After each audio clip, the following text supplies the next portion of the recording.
Voici donc ici la suite de la partie 2 concernant l'explication des reptiliens. N'oubliez pas d'aller voir la partie 1 et son introduction qui est très importante. Et merci à tous en tout cas pour les likes, les partages, vos commentaires que je relis, et puis n'hésitez pas à faire circuler les informations, en tout cas pour les personnes qui ont le niveau de comprendre cette civilisation. Alors, les reptiliens ont une relation différente au temps et peuvent déplacer notre technologie vers le haut ou vers le bas au moment le plus opportun afin de promouvoir leurs plans. Ceux qui ont accès à la stratégie reptilienne sont capables d'écrire des livres prophétiques parlant de technologies qui n'ont pas à leur époque été inventées. Mais pas besoin de les inventer puisque les reptiliens l'ont déjà fait depuis longtemps et quand le moment sera approprié, c'est à ce moment-là qu'ils les présentent à la société des hommes. C'est pourquoi des livres prophétiques ont été écrits, beaucoup sous forme de romans comme 1984 et Le meilleur des mondes, qui s'avèrent extrêmement précis, même des décennies après. Ces livres parlent de l'utilisation de technologies qui n'étaient pas connues quand ils ont été écrits. Les reptiliens ont créé une structure hiérarchique pour le contrôle mondial dans laquelle les lignées hybrides qu'ils détiennent sont manipulées dans le monde entier par le biais du pouvoir, ainsi que ce le sont leurs agents et leur homme à tout faire. Ces dirigeants peuvent se battre entre eux pour accéder encore à plus de pouvoir, néanmoins ils restent unis quant au but final, c'est-à-dire la suppression et l'asservissement de l'humanité. Ce sont eux qui déclenchent les guerres, ce sont eux qui font de la politique et de la finance au nom des reptiliens. Quand des pays sont en guerre, les dirigeants des hybrides reptiliens ne se battent pas, ne souffrent pas et ne meurent pas. Ce sont les hommes que l'on oppose les uns aux autres. La structure du contrôle mondial, ici les reptiliens dictent leur plan à leur lignée hybride du réseau des Illuminati et les Illuminati manipulent la société humaine afin de mettre en place un État orwellien. Leur prétendue scène internationale n'est composée que de reptiliens situés au-delà de la vue humaine. Ils commandent les événements grâce à leur lignée et au réseau des Illuminati qui, à leur tour, dirigent des marionnettes comme Obama qui étaient au pouvoir. Dans le monde entier, les réseaux des Illuminati, qui, sous forme de toiles d'araignée des sociétés secrètes, s'assurent que leurs agents sont bien au pouvoir. Les Illuminati choisissent et régentent les dirigeants du monde entier alors que nous pensons que ce sont nos votes qui sont décisionnaires. Le chercheur Bruce Alan Walton a beaucoup écrit sur les liens reptiliens mais sous le pseudonyme de Brunton. Ceux-ci, pour lui, sont des races pures, qui sont des reptiliens à part entière, ce qui n'est pas le cas de leur hybride mi-humain, mi-reptilien. Sous la plupart des grandes villes, en particulier aux États-Unis, existent d'autres villes contrôlées par une élite dite franc-maçon, les hybrides, voire les extraterrestres. Souvent, les terminaux de surface et souterrains se trouvent sous les loges franc-maçonniques, les commissariats de police, les aéroports et les bâtiments fédéraux de la majorité des grandes villes, même des villes moyennes. Les fraternités élites d'hybrides de l'armée et de l'industrie ont 10% de leur population sous terre, alors que 90% restants vivent à la surface de la Terre. Et ne sont pas comptées leurs espèces reptiliennes de race pure qui vivent encore plus profond sous terre. Certains centres majeurs ont été délibérément établis par les élites maçonniques et les hybrides de l'Ancien et du Nouveau Monde pour permettre un accès libre aux étages souterrains déjà existants et dont certains sont vieux de milliers d'années. Si l'on considère que le laboratoire de Los Alamos détenait un prototype de foreuse nucléaire capable de creuser un tunnel de plus de 10 km en une journée, il y a de cela 40 ans, vous pouvez facilement imaginer que le réseau de galeries qu'il doit y avoir aujourd'hui. Ces villes souterraines offrent aussi un accès facile aux syndicats du crime qui opèrent en surface. Ils ont développé une science que l'on appelle la borgonomie. Cette science grâce à laquelle ils nous bradent, nous réduisent à l'esclavage par des taxes à divers niveaux, par l'inflation, par la sublimation, la manipulation, les réglementations, les amendes, les honoraires, les licences et l'escroquerie au crédit dirigé par la Réserve fédérale et Wall Street. Alors certains peuvent ici confirmer que New York est le plus grand nid de draconiens reptiliens au monde, ou plutôt que l'on trouve les anciens réseaux souterrains atlantes sous la ville. Ils contrôlent littéralement par en dessous la pyramide de Wall Street, avec bien sûr l'aide des lignées reptiliennes comme les Rockefeller, etc. En fait, ces lignées reptiliennes fonctionnent comme des parasites, la société souterraine étant le parasite de la société en surface qui, elle, accueille ces parasites. Les extraterrestres ne vont pas arriver, ils sont déjà là. Les gens contemplent le ciel et attendent les extraterrestres alors qu'ils sont sous leurs pieds. La hiérarchie de la pyramide est entièrement basée sur les parasites de diverses sortes, s'alimentant de la sueur et des efforts des autres. Les reptiliens et leurs hybrides parasitent l'humanité et pas mal d'humains se parasitent les uns contre les autres, comme chacun le sait. Puis il y a les parasites qui se nourrissent du corps humain. Et cela se produit dans notre réalité, mais également sur le plan énergétique, d'où l'importance des soins énergétiques réguliers. Les thèmes parlant de races non humaines vivant sous terre, dont les reptiliens, sont un trait commun dans tous les récits antiques. Les anciens le savaient et cela nous l'a été caché. Les thèmes parlant de ces races non humaines vivant sous terre, dont les reptiliens, sont un trait commun dans tous les récits antiques. On peut citer l'histoire sur Agartha, le royaume légendaire, et Shambhalan, la ville principale de ce royaume, ainsi que le personnage de Gilgamesh, héros mésopotamien, le demi-dieu, et d'un autre personnage ayant inspiré Noé qui recherchait l'immortalité des dieux. Des récits sumériens parlent d'Irkala, le royaume des enfers où règne la déesse Ereshkigal et le nom Nergal. Beaucoup de dieux et de déesses sont associés aux enfers, comme la déesse de la mythologie nordique El, que l'on appelle aussi Ella. Elle est la déesse des enfers et de son nom vient le mot anglais Hell, H-E-2-L, qui veut dire enfer, que l'on associe au feu du monde souterrain.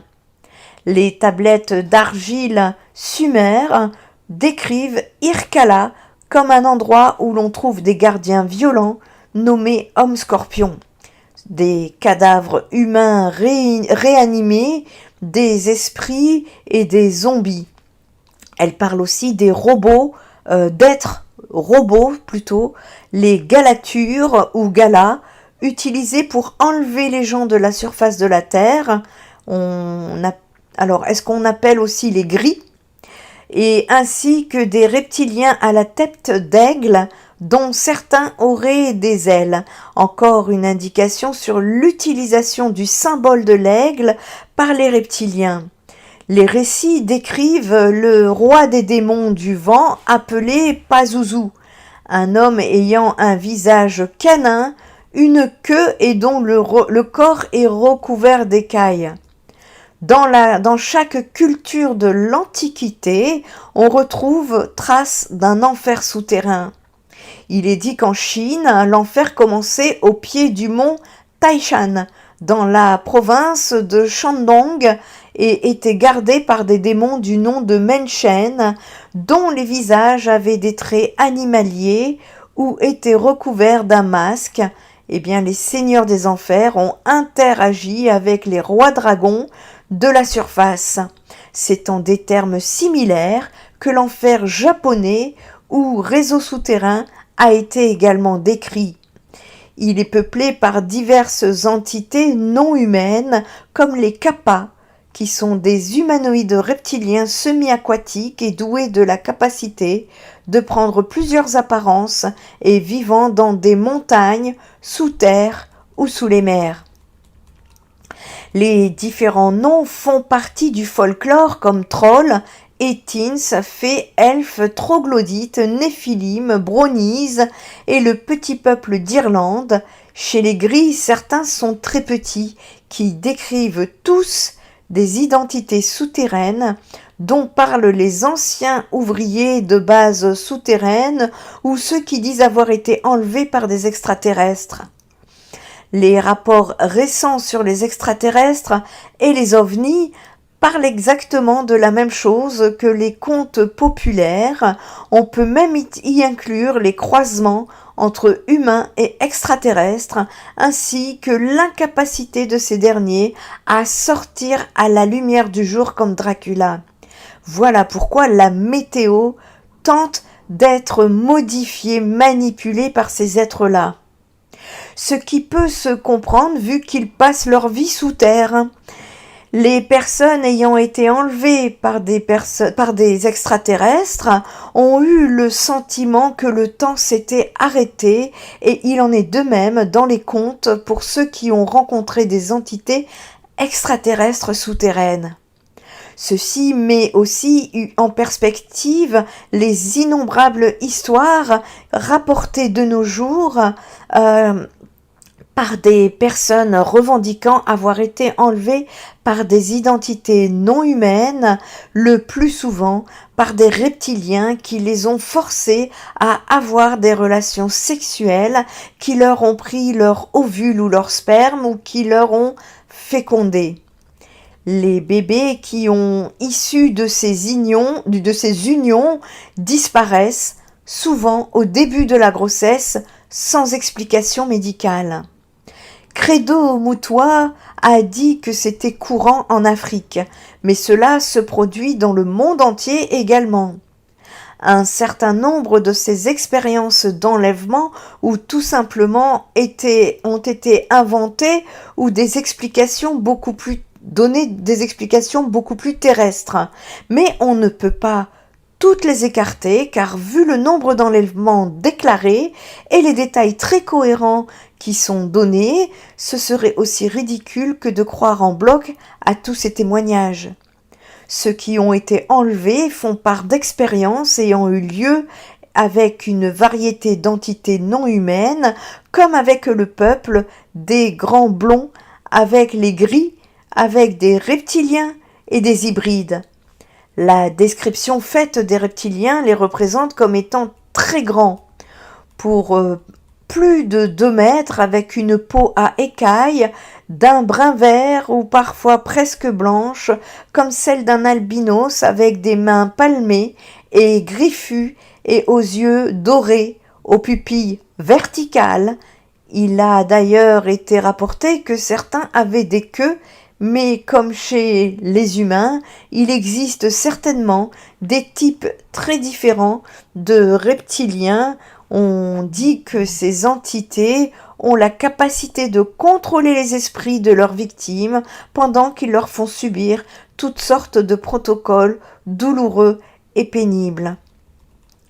La plupart des enlèvements perpétrés sur des humains ne sont pas physiques, comme les victimes le semblent le dire.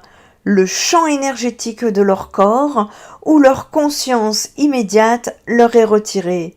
C'est pourquoi les victimes ont la sensation d'être enlevées de chez eux ou de chez elles en passant par les murs.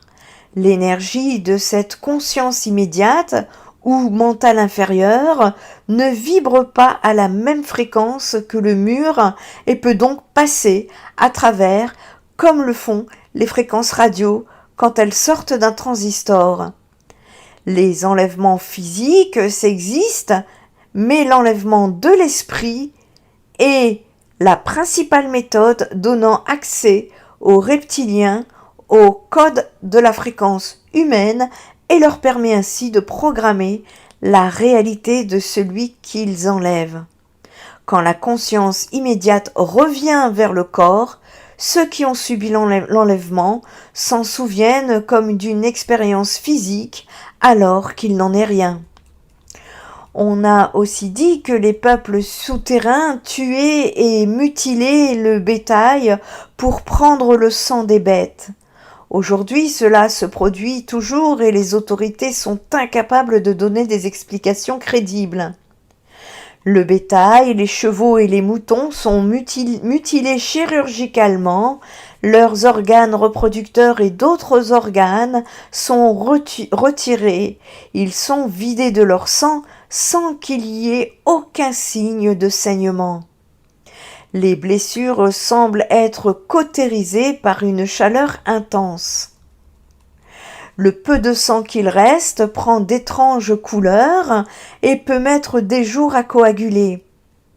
Mais quand un animal est retrouvé dans de la boue, il n'y a aucune trace pouvant mener à l'endroit où le corps de l'animal est trouvé. Certains animaux sont même retrouvés dans les cimes des arbres. Tout ceci sert aux expériences génétiques des gris et des reptiliens et leur permet de se fournir en sang animal. Nous savons par les récits populaires que la mutilation du bétail n'est pas un phénomène moderne.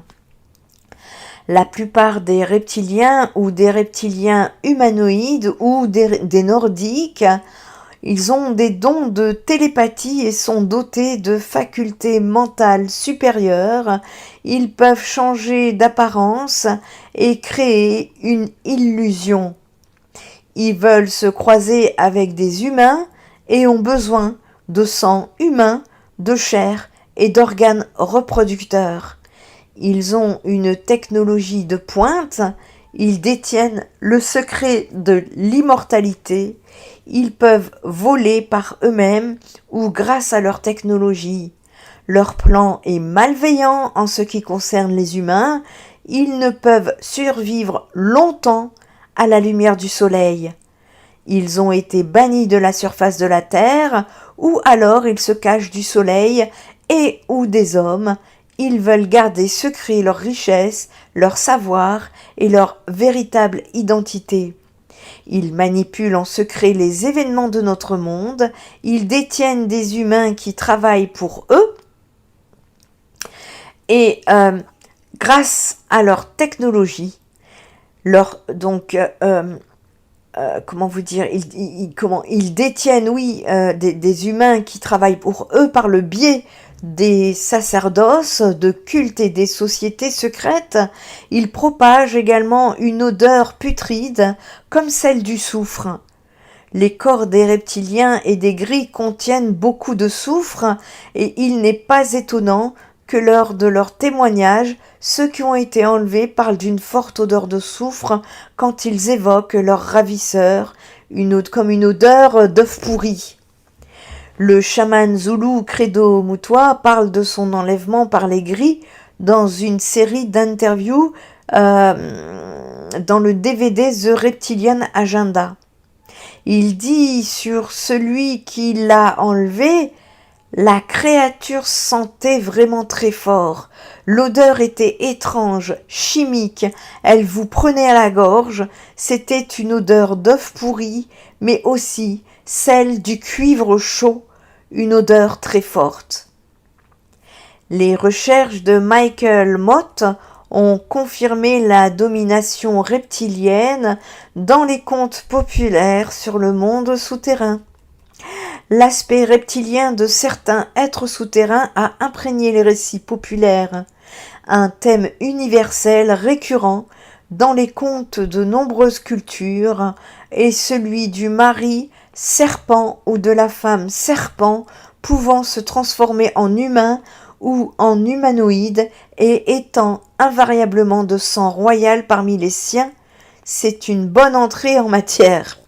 Souvent, le serpent ou l'homme serpent exige une promesse de mariage ou la main d'un enfant à naître pour maintenir sa propre diversité génétique. Les entités souterraines du folklore populaire sont métaphores, c'est-à-dire qu'elles ont la capacité de modifier leur apparence physique et leur histoire que j'ai pu évoquer. Grâce à eux, c'est d'ailleurs grâce à eux qui ont des contacts avec les reptiliens qui reviennent toujours sur ce thème majeur. Quelles que soient leurs conditions sociales ou leur culture, ces personnes rapportent qu'elles ont vu un être se transformer et passer d'une forme humaine à une entité non humaine, la plupart du temps d'aspect reptilien. Ces expériences plutôt brèves, la forme humaine revenant très vite, sont aussi consignées. Credo Mutwa parle également de ses capacités à se transformer qu'ont les lignées reptiliennes, et en Inde, les Nagas étaient connus pour prendre une forme humaine ou reptilienne à volonté. Dans les textes anciens, les métaphores étaient appelées changelins. Les hybrides reptiliens ont un double codage d'ADN et quand les codes humains restent ouverts, c'est un corps humain que l'on voit. Par contre, quand ce sont les codes reptiliens qui sont ouverts, un changement d'énergie s'opère et la forme reptilienne apparaît. Pour celui qui observe, en tout cas, il y a métamorphose. À la base, leur état est celui de reptiliens, mais ils boivent constamment du sang humain et du sang de mammifères afin que les codes de l'ADN restent ouverts. S'ils ne buvaient pas de sang humain, nous verrions qu'ils le sont vraiment. Si votre réaction est de dire qu'il est impossible qu'un corps solide se transforme en un corps solide, alors je suis d'accord avec vous. Mais ce n'est pas ce qui se passe chez les métaphores et je l'expliquerai quand je parlerai de la nature de la réalité. Pour l'instant, je dirais simplement que ce que nous prenons par un monde solide ne l'est pas du tout. Il nous apparaît de cette façon car notre cerveau est programmé pour décoder la réalité. Ce monde n'est qu'une gamme de fréquences que nos 5 sens peuvent décoder de la même façon qu'une radio ou une télévision peuvent simplement voir ou se connecter à la station de radio ou à la chaîne de télévision sur laquelle elles sont réglées. Les hybrides reptiliens peuvent parfois passer d'humains à reptiliens spontanément et sans intention délibérée. Cela arrive principalement quand les émotions sont trop fortes, comme l'état de la colère qui peut affecter leur état vibratoire et changer les codes ADN. Il y a aussi le cas où ils projettent un champ d'énergie comme les capes d'invisibilité que l'armée et les services secrets américains ont développés et qui empêchent le cerveau de voir ce qui se cache en dessous. Bref, le reptilien qu'il y a en dessous, qui plus est, ils peuvent projeter autre chose une chose que vous pouvez voir comme une apparence humaine. La façon dont cela fonctionne est très simple. Si vous vous intéressez à la chose, cela deviendra plus clair et le thème des métaphores se retrouve dans toutes les anciennes cultures. Toutes ces situations amènent vers un texte que l'on appelle les tablettes d'émeraude. Elles auraient été trouvées sous un temple maya au Mexique. Elles parlent des reptiliens de leur don de métaphores et du fait qu'ils possèdent leur corps de ceux qui sont au pouvoir. Ces récits correspondent parfaitement aux récits des expériences contemporaines et bien qu'avant d'avoir entendu parler de ces tablettes. Le nom complet est les tablettes d'émeraude de Thoth, un dieu égyptien. On raconte qu'elles auraient 36 000 ans et qu'elles auraient été décrites par Thoth, le prêtre roi Atlante, qui aurait d'ailleurs fondé une colonie en Égypte. L'histoire continue et les tablettes ont été transportées en Amérique du Sud par les prêtres des pyramides égyptiennes et ont finalement été déposées sous un temple maya dédié au dieu du soleil dans le Yucatan au Mexique. Maurice Doréal, le traducteur de ces tablettes, déclare les avoir récupérées. Il a achevé la traduction en 1925 et c'est bien plus tard, disait-il, qu'il a eu la permission d'en faire publier une partie. Vous pouvez voir la traduction intégrale sous le lien situé sous la vidéo. Maintenant, je vais vous parler ici de l'ancienne Atlantide, du royaume des ombres et de la venue des enfants de l'ombre. Ce fut un jour sombre lorsque les hommes voulurent plus de pouvoir et invoquèrent ceux qui viennent des abysses. Dans une certaine et lointaine époque, avant l'Atlantide, il y avait des hommes qui exploraient les ténèbres et qui utilisèrent la magie noire pour invoquer des êtres qui habitent dans les grandes profondeurs que nous avons en dessous.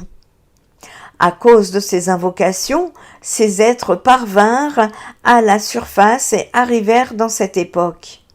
Auparavant, ils étaient des entités sans forme qui vibraient à un niveau invisible pour les hommes. C'est grâce au sang des hommes et à travers eux qu'ils purent arriver dans notre monde. C'est alors que vinrent des maîtres habiles et qui réussirent à les refouler dans leurs royaumes obscurs. Mais certaines de ces entités réussirent à se cacher dans des espaces et des dimensions inconnues des hommes. Elles vécurent à l'époque de l'Atlantide sous la forme d'ombres qui de temps en temps apparaissaient aux hommes.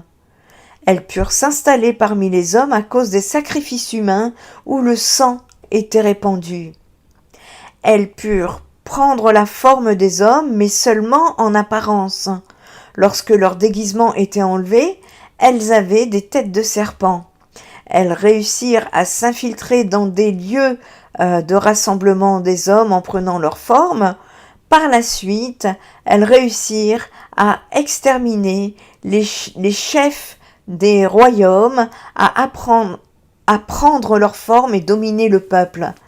À partir du royaume des ombres, elles voulaient détruire les hommes et prendre leur place. Leur stratagème était très habile, seule la magie pouvait les démasquer. Certaines invocations sonores permettraient de voir leur vrai visage. Heureusement, il y avait des grands mages capables de neutraliser le voile qui démasquait leur face de serpent et de refouler dans leur domaine. Ces mages enseignèrent à l'homme les mots et les incantations que seuls les hommes pouvaient prononcer. C'est ainsi qu'ils purent démasquer les serpents et les éloigner des hommes. Mais soyez vigilants. Les serpents sont toujours vivants et à certaines époques, une porte peut s'ouvrir dans la dimension où ils habitent invisibles. invisiblement, pardon. Invisibles, oui, ils peuvent se déplacer dans certains lieux de cette façon où des rituels ont été accomplis et si les temps sont propices, ils pourront prendre la forme de l'homme. Ils peuvent être invoqués par le maître qui connaît le blanc et le noir, mais seul le maître blanc peut les contrôler et les déjouer lorsqu'ils habitent un corps.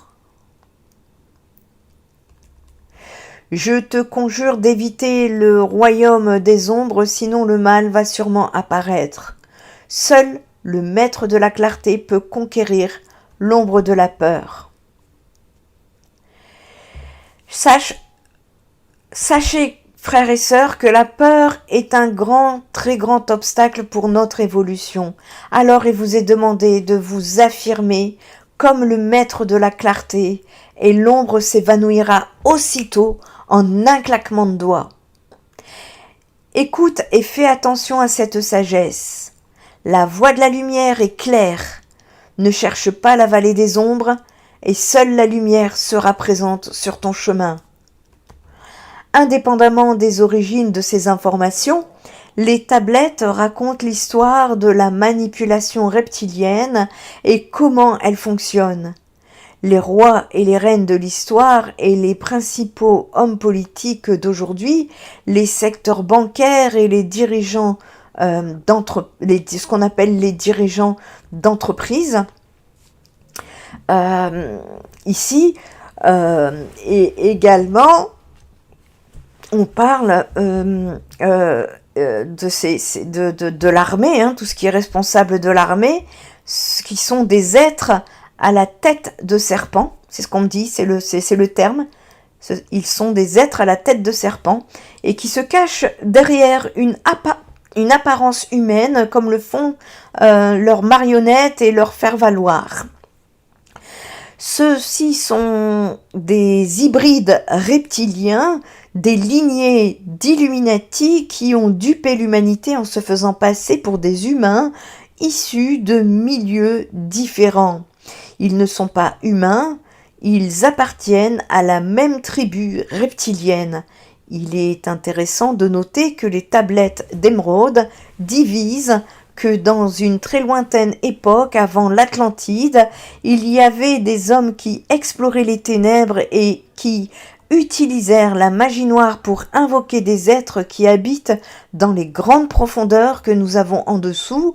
Cela ressemble à un passage de l'Apocalypse où le diable est décrit tel un reptilien et il fut précipité, le grand dragon, le serpent ancien appelé le diable et Satan, celui qui séduit toute la terre. Il fut précipité sur la terre et ses anges furent précipités avec lui.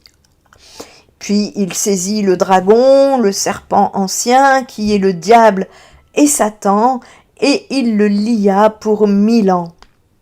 Il le jeta dans l'abîme, ferma et scella l'entrée au-dessus afin qu'il ne séduit plus les nations jusqu'à ce que 1000 ans fussent accomplis. Le terme Satan vient d'un dieu sumérien, Satam, Sandam, Santana, que l'on représentait avec un trident ou une fourche, et ceux que nous connaissons universellement sous le nom de Satan, de diable et de Lucifer sont des noms pour les dieux reptiliens pouvant représenter plusieurs entités. Les tablettes d'émeraude donnent aussi la raison pour laquelle le satanisme et les hybrides reptiliens sont liés à cela. Dans une très lointaine époque avant l'Atlantide, il y avait des hommes qui exploraient les ténèbres et qui utilisèrent la magie noire pour invoquer des êtres qui habitent dans les grandes profondeurs que nous en avons tous. C'est grâce au sang des hommes et au travers eux qu'ils purent arriver donc dans notre monde.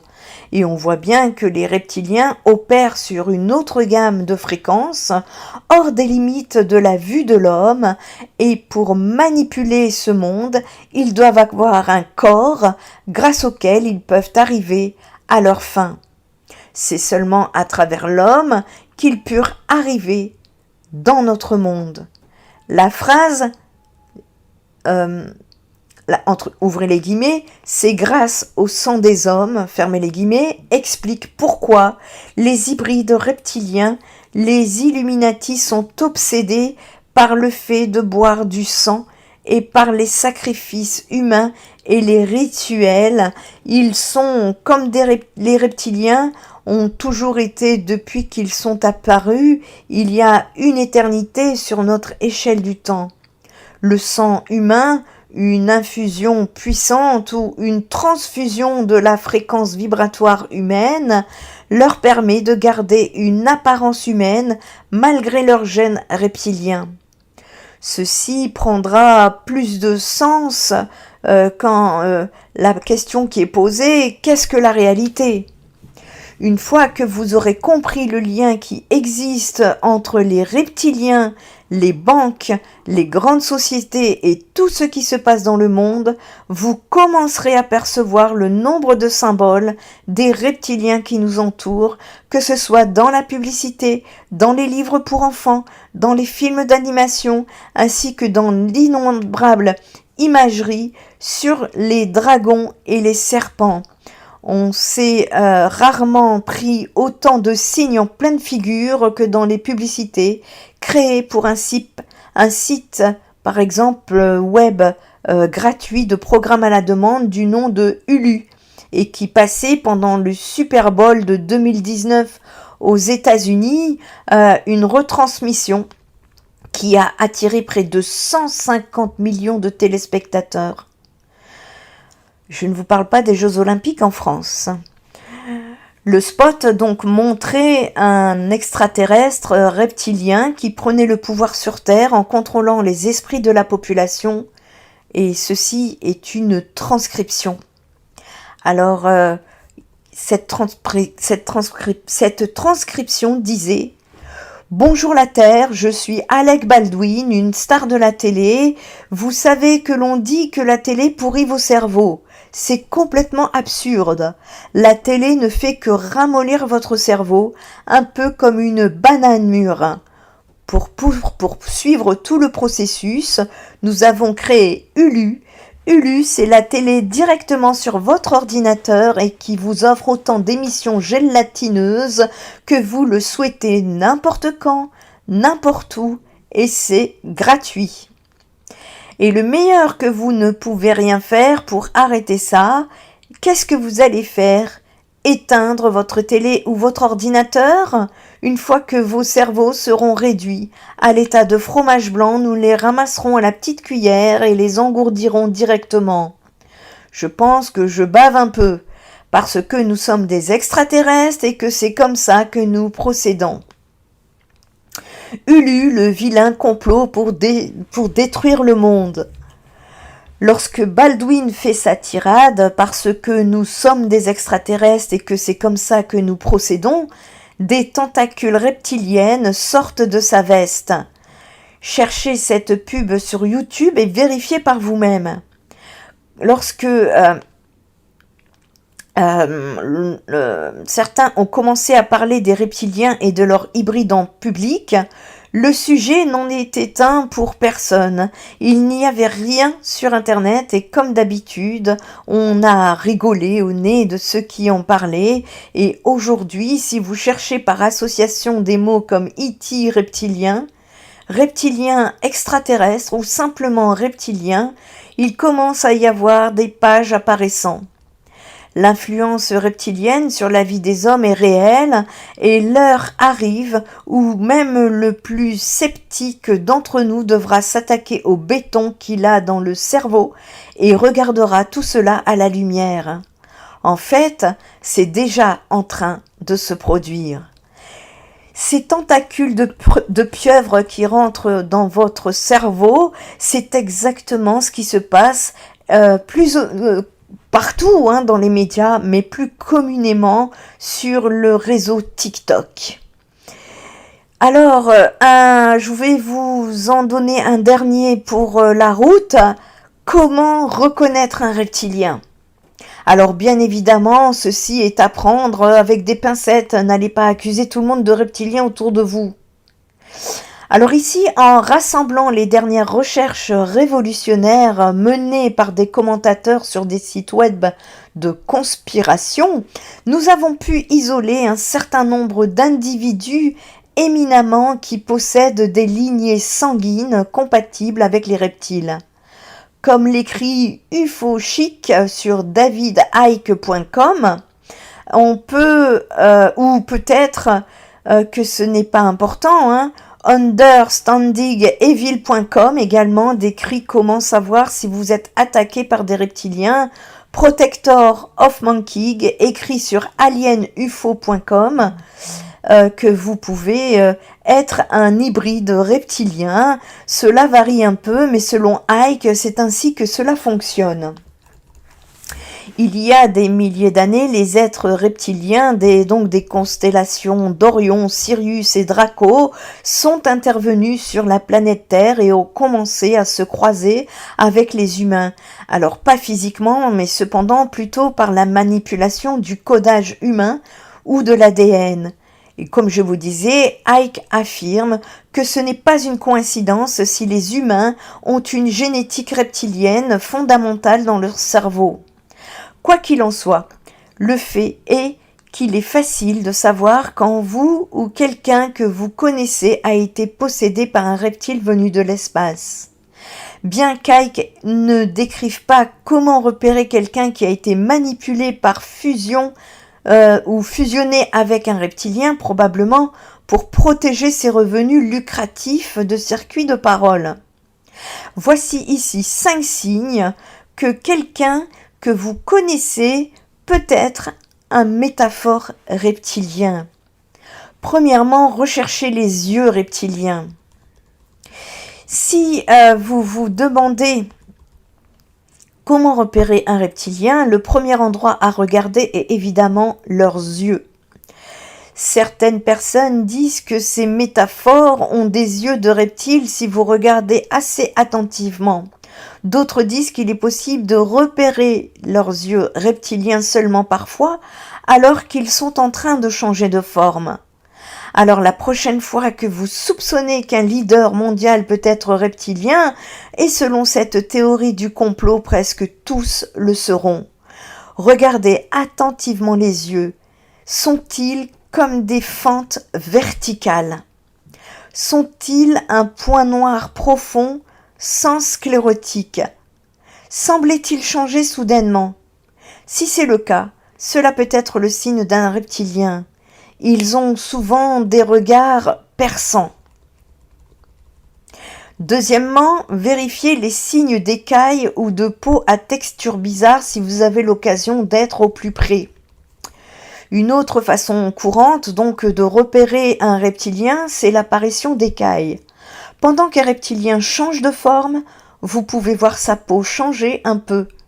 Peut-être que vous voyez un soupçon de vert tout d'un coup, ou vous remarquerez que la texture devient rugueuse, écailleuse, comme celle d'un lézard ou d'un serpent. Gardez à l'esprit que ce n'est pas quelque chose que vous devriez voir trop souvent, car les prétendus reptiliens se donnent beaucoup de mal pour apparaître comme s'ils avaient la peau humaine. Si vous êtes curieux, il existe de nombreuses photos en ligne de personnes célèbres, ça commence à être mis en lumière, ou de comportements assez dits bizarres. C'est une... ces écailles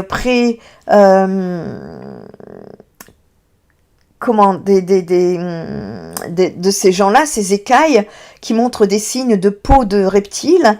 Est-ce qu'il s'agit uniquement d'artefacts ou rien de plus? Eh bien, ces écailles près de leur front, près du front d'une célébrité, ne sont, elles, que le signe d'une perruque mal attachée, dit-on. Et cette sécheresse squameuse manquerait simplement d'hydratant. Mais probablement, je suppose que vous ne pouvez jamais savoir avec certitude. Lorsque vous vous approchez d'elle, vous pourriez voir ses écailles. Troisièmement, regardez pour voir si l'hologramme scintille. Les reptiliens sont censés vraiment bien cacher leur véritable identité. Parfois, Cela peut être si automatique pour eux qu'ils ne réalisent même pas qu'ils le font. Parfois, leur déguisement peut devenir apparent, en particulier dans les moments de détresse. Eh bien, c'est comme ça que les histoires se passent de toute façon, étant donné que leur peau humaine peut être holographique. Elle est soumise aux limites de la technologie. Une recherche rapide pourrait vous révéler des dizaines de photos qui sont prétendument des preuves d'un politicien ou d'une célébrité baissant la garde et révélant sans le savoir leur vraie forme reptilienne à la télévision. Certes, cela pourrait simplement être la faute de la télévision granuleuse, il est cependant plus intéressant de supposer que la personne est un reptilien. Quatrièmement, il semble n'avoir aucune âme. Ces êtres-là, si vous les interrogez, peuvent tout à fait vous dire qu'ils ne sont pas de ce monde. L'une des caractéristiques d'un reptilien est qu'il a très peu ou pas de conscience. Encore une fois, ils existent comme des robots, et vous ne pouvez pas faire grand-chose pour faire appel à tout type de conscience humaine en eux. Ils ont été élevés pour asservir l'humanité et ils ne veulent pas s'écarter de leur programmation. Ils ont également du mal à afficher de véritables émotions humaines. La personne soupçonnée d'être un reptilien ne semble-t-elle pas avoir de lumière dans les yeux ? Les reptiliens tentent généralement d'apparaître comme des humains et agissent comme s'ils avaient des traits humains, comme l'empathie et la conscience de soi, mais les choses peuvent toujours apparaître.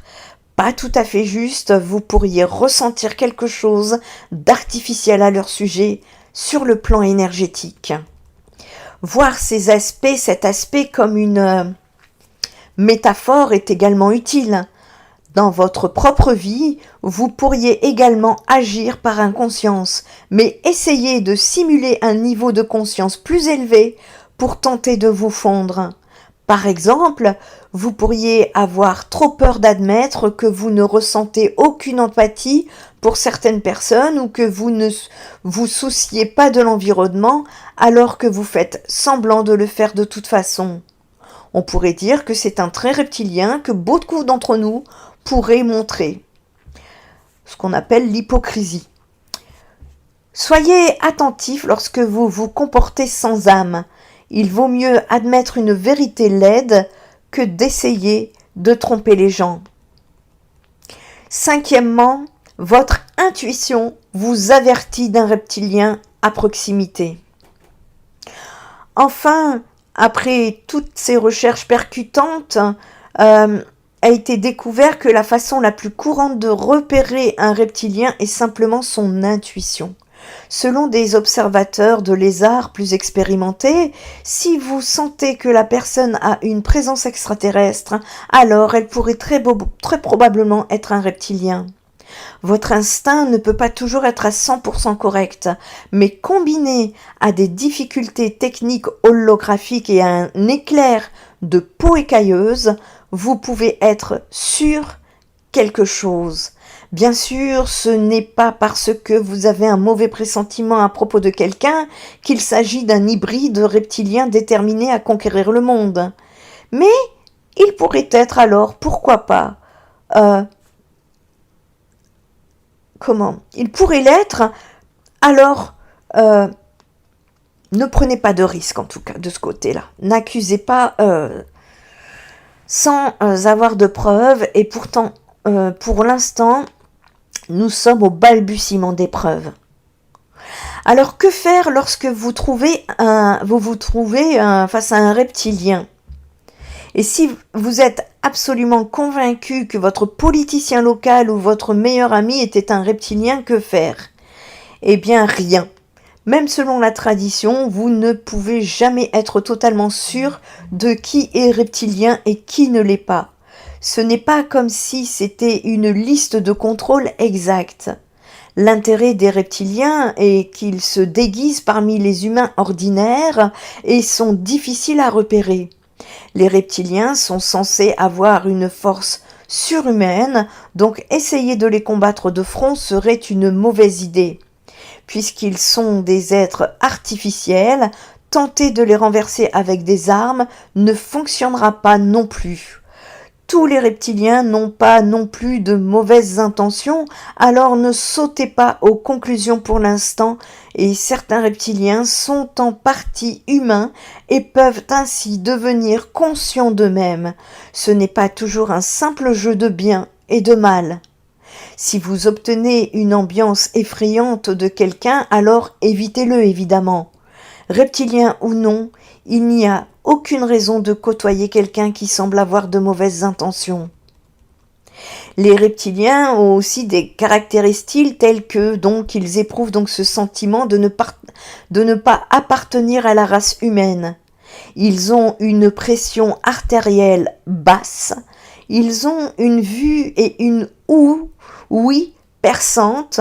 Ils ont des capacités psychiques, ils ont des cicatrices inexpliquées sur le corps, ils ont une connexion avec les ovnis, ils ont la capacité à perturber les appareils électriques, ils sont très intéressés par l'espace et les sciences, et ils ont des contacts avec les extraterrestres.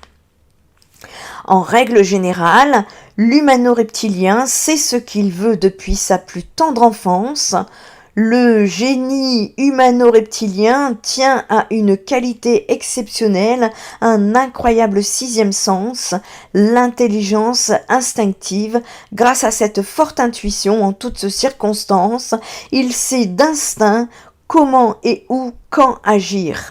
Les moyens pour élaborer ses projets sont éminemment efficaces, ses buts sont clairs, précis, et la manière dont il y parvient fait toujours mouche. L'humano-reptilien peut fasciner, son assurance, son charisme, son sang-froid et sa grande perspicacité ne manquent pas de surprendre et d'envoûter ses collaborateurs et amis. Malheureusement doté et assoiffé de pouvoir, il se retrouve progressivement piégé dans le schéma décadent des forces noires avec lesquelles il pactise, devenant ainsi un redoutable leader, et c'est là que commence alors, pour lui, la lente dégradation de sa personnalité originelle. Voyons donc si nous pouvons peut-être identifier autour de nous des lézards en se basant sur ces indices.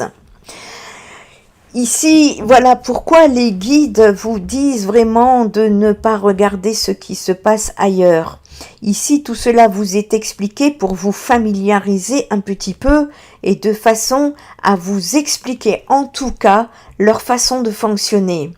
Ces hybrides et ces humano-reptiliens fonctionnent avec des énergies, comme expliqué, de peur, de colère, de stress, et tout dans cette société est fait pour vous mettre en stress. Et il convient de sortir de cette matrice. Voilà pourquoi il commence à y avoir un travail, en tout cas pour les plus connectés, réveillés, les spirituels, sont en train de sortir de cette matrice. C'est un travail dit de longue haleine. Si vous vous trouvez dans une situation que vous êtes en train d'écouter cette vidéo et que vous ne savez pas comment faire, dirigez-vous vers le spirituel parce que c'est le spirituel qui sera votre arme la plus infaillible.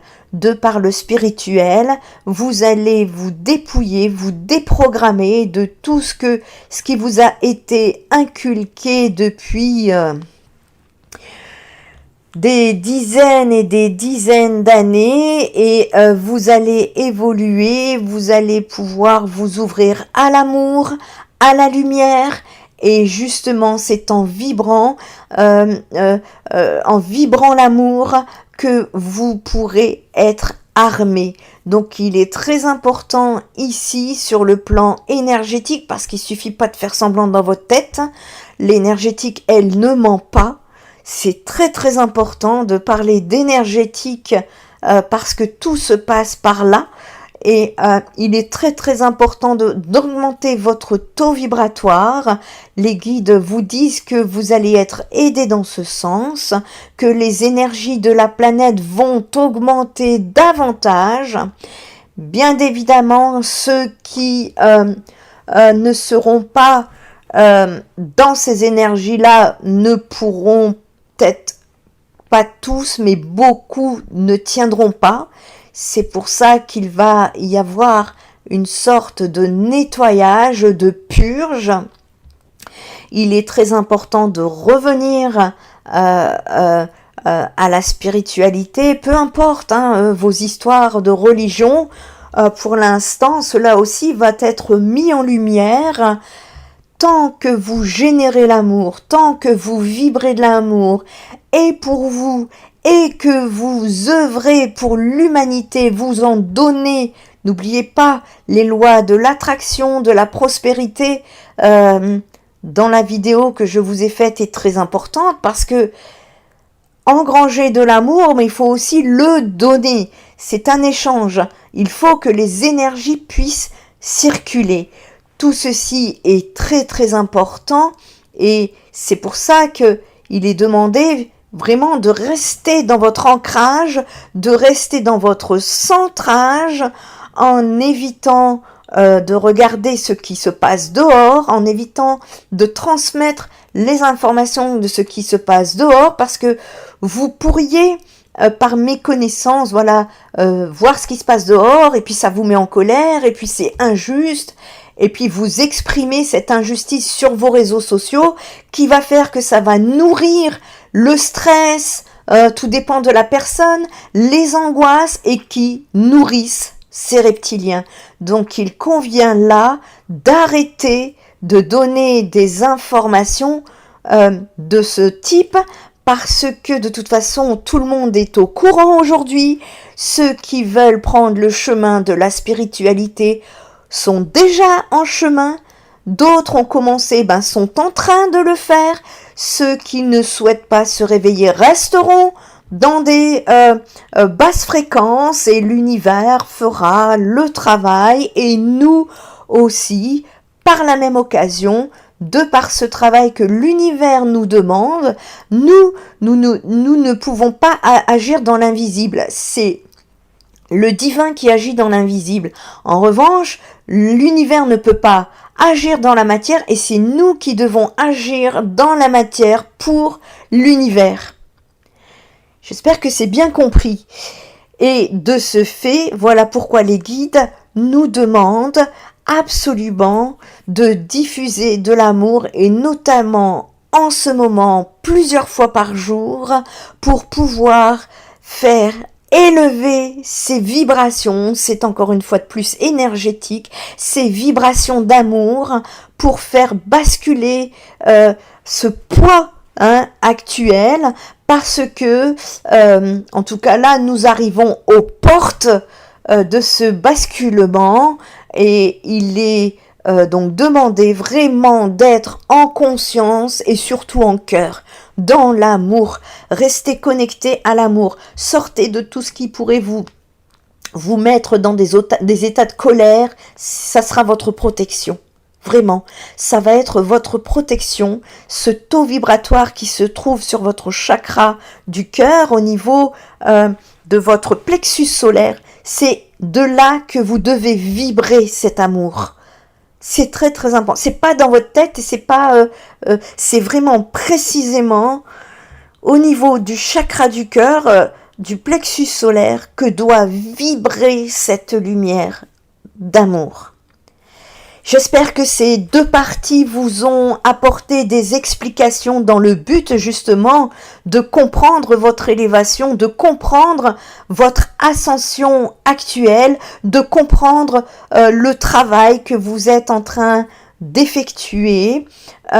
N'hésitez pas à vous laisser vos commentaires, vos partages, n'hésitez pas à liker, c'est important pour l'algorithme, c'est important également pour échanger les informations parce qu'à partir du moment où on comprend ce qui se passe, les personnes sont moins dans l'inconnu et quand elles sont moins dans l'inconnu, elles ont moins peur.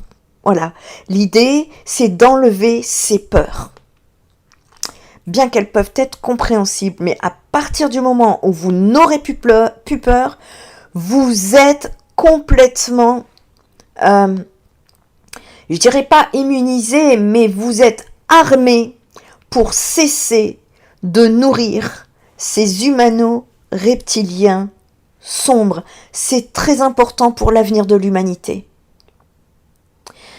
Portez-vous bien, prenez bien soin de vous et prenez bien soin du monde.